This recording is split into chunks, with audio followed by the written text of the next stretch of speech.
Ladies and gentlemen, boys and girls, welcome back to a Thanksgiving Day issue. We're going to be talking some turkey bowls that are going to be happening throughout the NFL. I'm here with Moody and Isaiah. How are we doing today?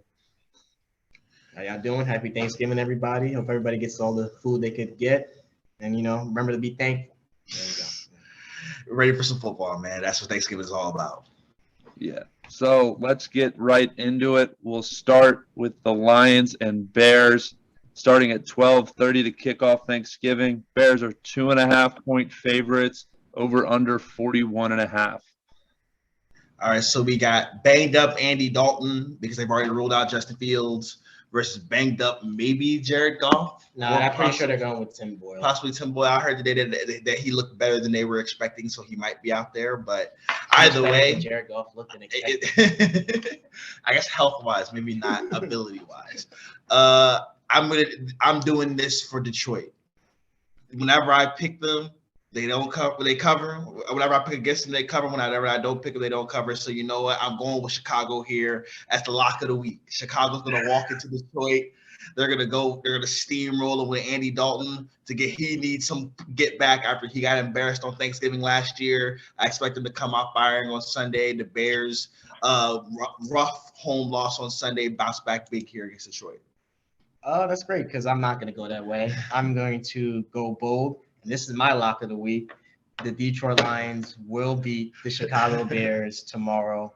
And by the time you're cutting into your turkey, Matt Nagy will be fired. And it's that simple. I've got Detroit 14-13 and what will probably be one of the worst games you see this year. We've seen some bad ones this year, but this Nick Bowl / banged up Jared Goff versus Andy Dalton and a coach that's already been told he's probably not going to be coaching after tomorrow. So tough for Matt Nagy because you hate to see someone get fired on Thanksgiving, but I'm sure he'll leave with the rest of the money they owe him. He'll be okay.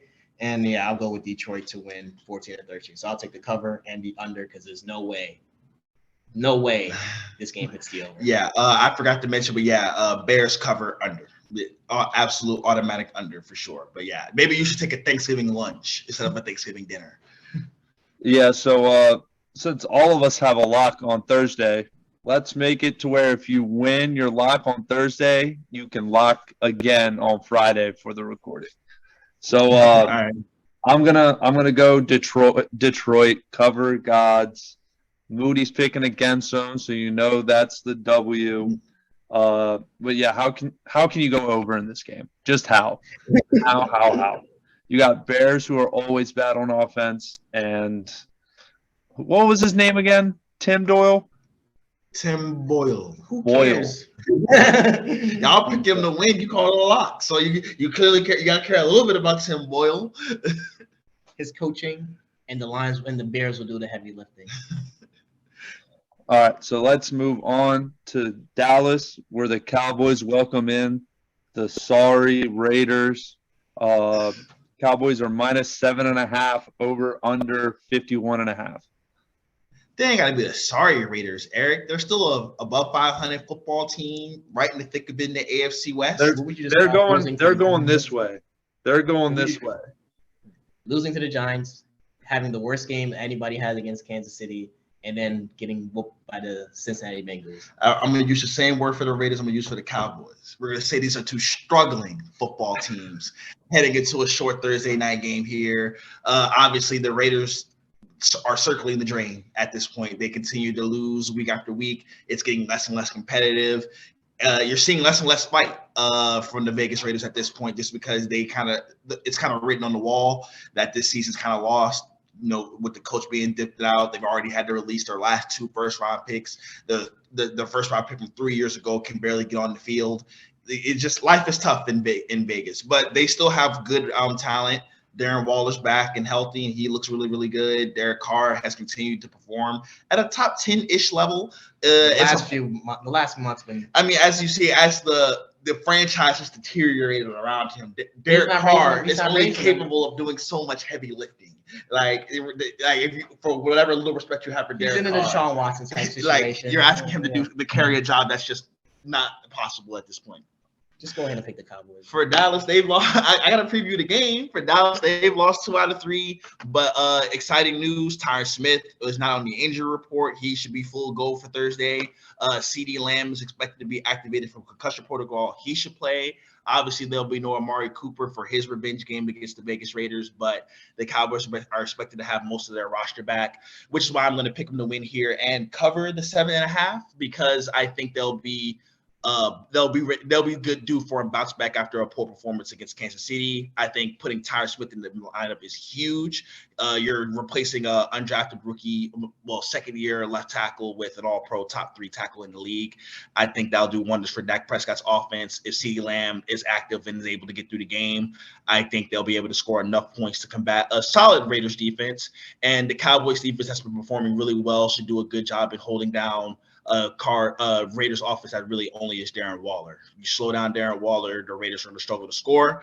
So I'll take the Cowboys to cover the 7.5 and over under 50.5. I'll go the under. Yeah, Put some respect on Hunter Renfro's name. I was gonna say him and what's it called, Brian Edwards. Josh Jacobs is a guy too, so it's not like they have no names. But yeah, I don't think Vegas is going to stop their tailspin here.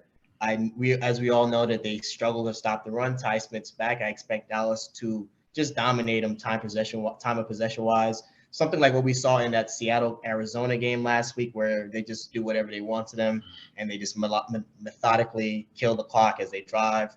They'll probably have a couple bad turnovers to stop them from having the explosive day because it's a short week. So these teams are never at their full strength on a short week, which is crazy because they're pushing more Thursday night football. Player safety, though, right? Player safety. But yeah, I took Dallas 24-20, maybe 27-20. I'll take Oakland to cover because I just think Dallas will run the clock out on them. Vegas. Okay, yeah, you're right. I'll take Vegas to cover because I think the Dallas will play a time of possession, run the clock, get out of here game, and won't look to just dominate them. Maybe they'll come out like that Atlanta game though. Maybe I'm wrong. But I'll take Dallas. I'll take Vegas to cover, show some respectability, mainly because the clock will just be drained so quickly. And I'll take the under because Thursday night football games, or Thursday games in general, are good for unders. Yeah, I'll take the under as well. And my lock of Thursday night is the Dallas Cowboys. I think coming off the loss of the Chiefs, not even scoring a touchdown, we'll have that offense fired up. Like Moody said, like Tyron Smith coming back is a huge addition so that it can add the running game being better as well. I just think they're going to come out firing. Is CeeDee Lamb going to play? Is he cleared? He's supposed to play. He's questionable, but he practiced fully today, and they said he'll probably get cleared tomorrow. But we don't know that for sure. Okay. Well, with CeeDee Lamb in the lineup, that adds a weapon that they need, even with Amari Cooper out.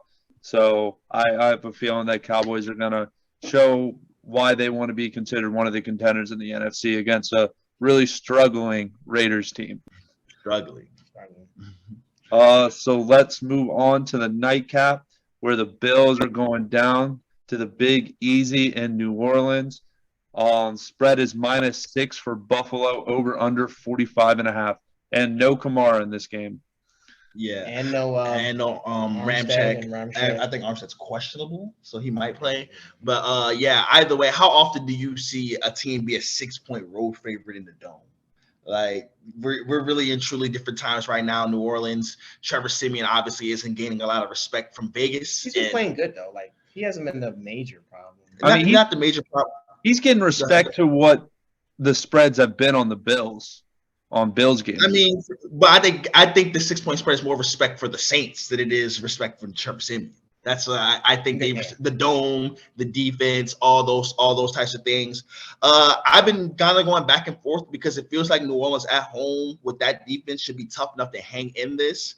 But the way they seem to just struggle with running quarterbacks is really what's going to drive me over to pick Buffalo here. I think Buffalo's defense will totally shut down Trevor Siemian in the Dome. I don't really know how they move the ball that well because outside of their offensive line that's banged up, they don't really have a power rushing attack to attack the Bills defense. And through the secondary, it's just who's Marquez Callaway, like who's going to be getting open against these Bills DBs. So even though the Bills have been struggling, and I expect them to not go out here and just completely steamroll the New Orleans Saints, I do think they'll win this game comfortably. I'll take the Bills to cover the 6-point spread on the road, and I'll take the under.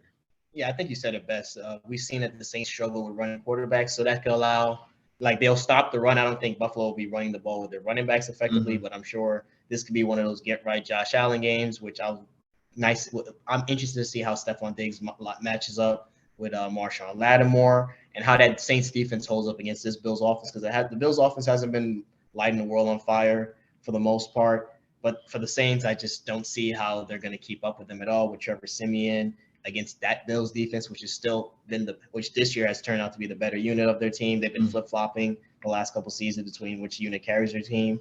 So I don't see Trevor Siemian having no crazy game. I think it's an easy cover. Bills 31-20.